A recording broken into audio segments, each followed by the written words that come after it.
Hey, I'm John Landis. Years ago, I served as an apprentice and a journeyman to a fine furniture builder and have been a professional woodworker for the past 18 years. As the saying goes, if you give a man a fish, you feed him for a day. If you teach a man to fish, you feed him for a lifetime. In my series of instructional videos, I'll teach you not only the techniques of woodworking, but why and when we use those techniques, making you, essentially, my apprentice. So let's get started.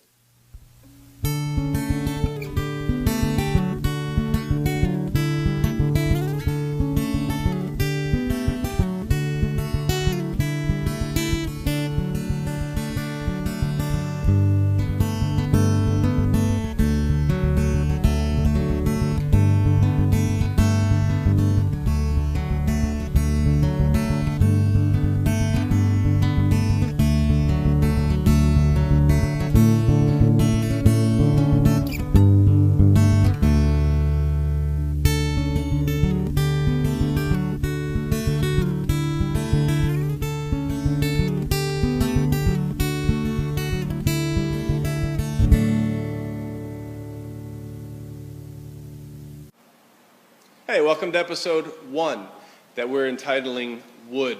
I feel it's an important subject to cover before we get into the woodworking, before we start milling, before we start joinery, before we start doing anything that has to do with building furniture or building things out of wood.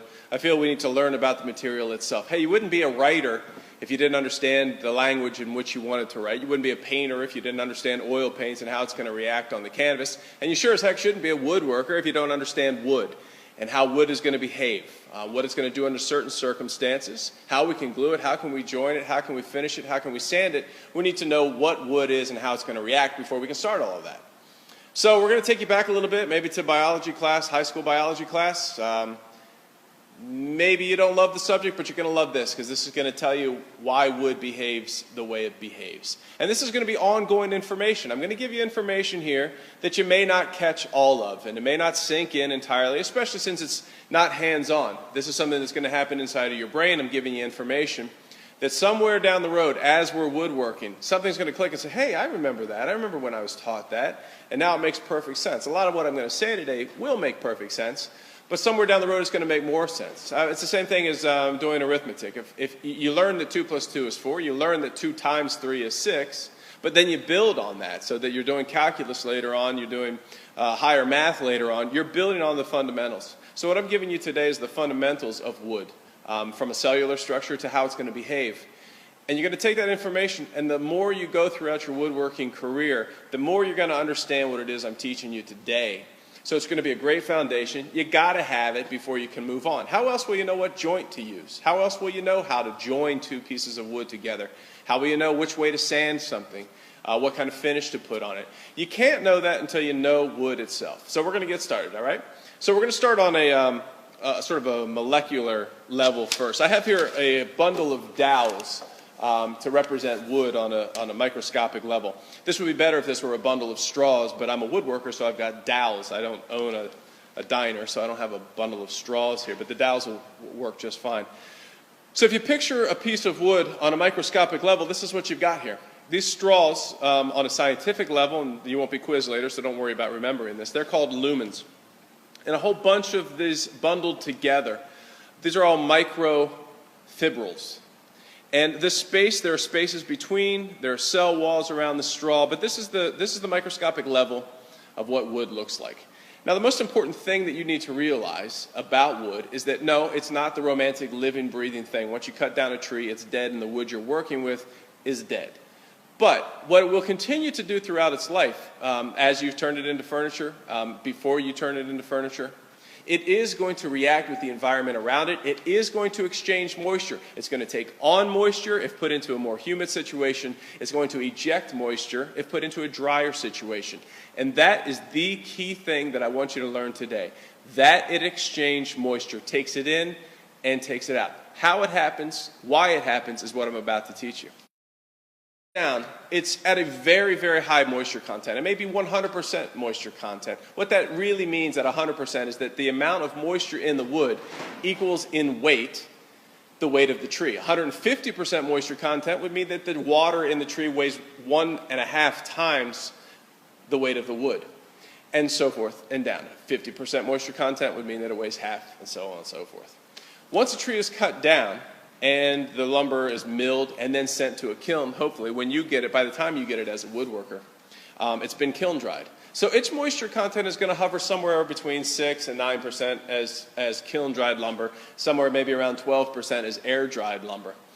And the reason this is important to know is because at that stage, at 6 to 8%, 6 to 9%, 12% moisture content, all of the moisture that was in these lumens, inside of these straws, is gone. That water is gone and that moisture is gone, hopefully never to come back again.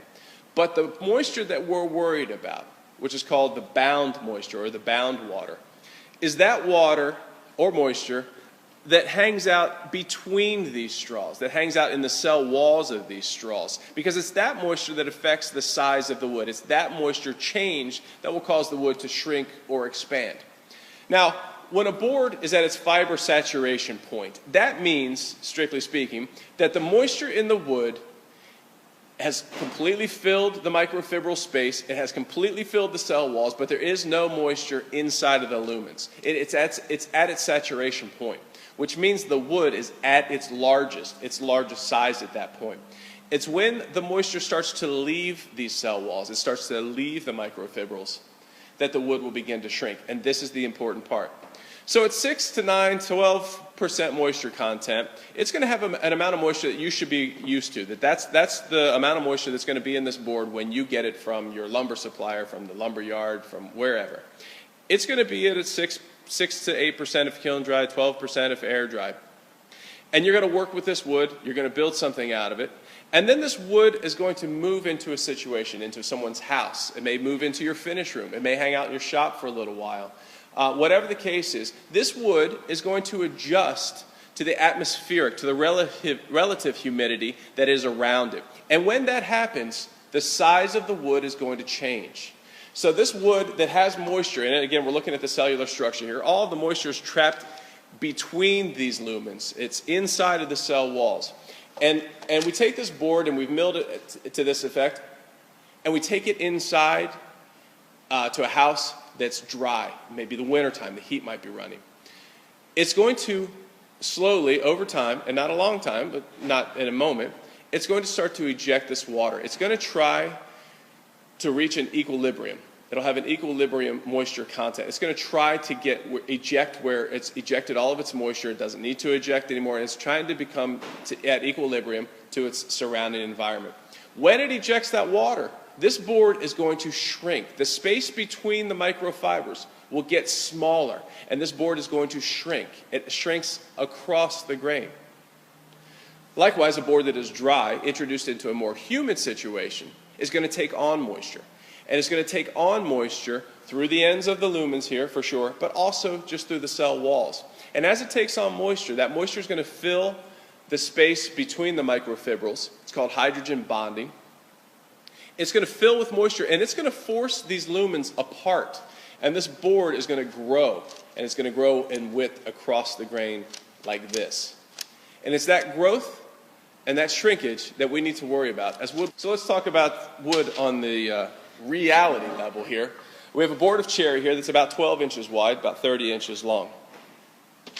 It's grown like this. Its cells, structure, its lumens are growing in this way. You can actually see that in some woods. If you looked at the end grain, this is the end grain. If you looked at the end grain of some woods, oak, for example, wenge, I don't know if you're familiar with wenge, but wenge is one, where you can actually see the cellular structure. You can see the straws because they're large enough that you can see them with the naked eye. You can actually see the straws on some of those woods. So the straws are grown, the lumens are in this direction. When the lumens take on moisture, that is, when this board, which is now at an equilibrium moisture content, when it takes on moisture, when the relative humidity around this board is higher than the board itself, this board is going to expand in this direction. It's going to move in this direction and become larger in this direction. It's also going to grow in this direction, although it'll feel like not as much because we're only starting at about an inch wide in the first place, so it's going to expand a little bit. But it's going to grow in this direction, and it's going to grow in this direction. It is not going to grow in this direction. It's not going to grow in its length. That's called longitudinal. And it's not going to grow in that direction. Reality is it does grow, but so very little that it's negligible. It's negligible in every time you build furniture. You don't ever have to concern yourself with the growth that happens in the longitudinal direction. You do need to concern yourself with growth across the width. And that's the reality of wood. So now you understand why wood shrinks and expands. It's because on the cellular level, that moisture goes into the space between the microfibrils, into the cell walls. Through hydrogen bonding, it enlarges that space between these lumens and these straws, causing moisture to cause this wood to grow across the grain like this. In the same respect, put into a dry situation, the moisture escapes, it's pushed out, and that space between these lumens gets smaller and this board gets tighter. Why do we have to concern ourselves with that in the woodworking industry? Very easily, actually. Very simple. The explanation is simple. Because we're always joining one piece of wood to another piece of wood. Let's say we're talking about building a table, and we have to join aprons to legs. The apron needs to be able to shrink and expand. The legs need to be able to move. And in the most important situation, in a tabletop situation, is a solid wood tabletop that may be 30 inches wide, it may be 44 inches wide, it may be 5 feet wide, whatever width you're making this tabletop. That tabletop is going to shrink and expand. And at that size, at 44 inches, 48 inches, it has a movement, depending on species, of maybe as much as 1/4 of an inch. And if you bind that wood, if you join that wood in such a way that you hinder that wood's ability to move, that wood's ability to shrink and expand, then you're going to cause a problem with the wood. Either it's going to crack or it's going to blow a joint. In the next episode, we'll continue a little bit more about the shrinking and expansion of wood, but we're going to talk about it as it relates to quarter sawn lumber versus flat sawn lumber or plain sawn lumber. And we're going to talk about how it relates to the cellular structure of how we can glue wood together and therefore what kind of joinery we're going to have to use. So thanks for joining me. I hope you learned a little bit about something about wood. Keep it tucked in the back of your brain because this is the kind of stuff that's going to stick later on. We're going to come across a situation where I'm going to refer you back to this and say, hey, remember when I told you that this wood is going to do this? This is what we have to take into consideration. Watch it again. Maybe it'll stick a little better this time, but definitely put it in the back of your pocket, and we'll talk about it again many, many times. Thanks for watching. See you next time.